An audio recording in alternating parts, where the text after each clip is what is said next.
inherent then in inner work, self-exploration, self-discovery, is a kind of faith. This kind of faith says, it doesn't always have to be like this.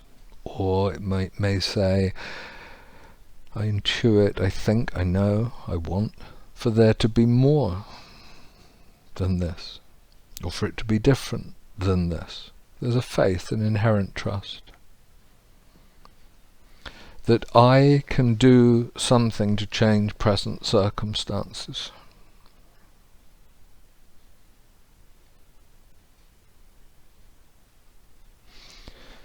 Now, for those of us who become involved in self-exploration, I'm speaking here of psychospiritual counselling, psychological therapies, I'm speaking here of complementary alternative therapies, I'm speaking of meditation, I'm speaking of healing, and the whole plethora of possible approaches.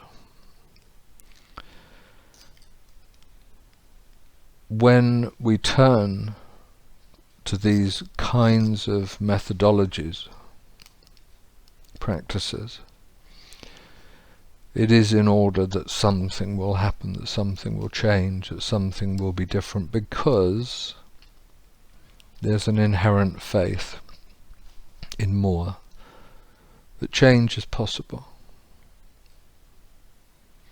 There's two other stations, isn't there? There's the cynic or the skeptic who never becomes involved in any kind of endeavour of this sort because, hey, can't change anyway.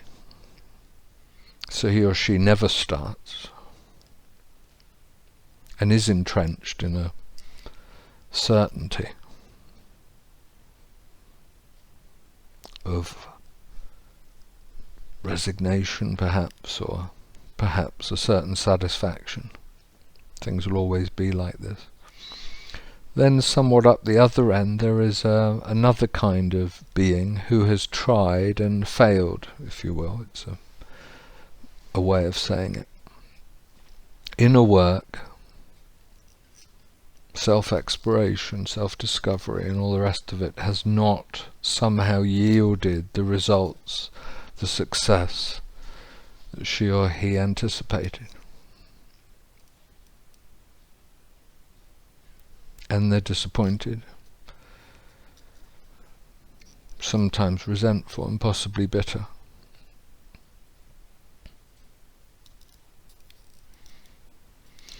Here then is another way of arriving at, hey, can't change anyway.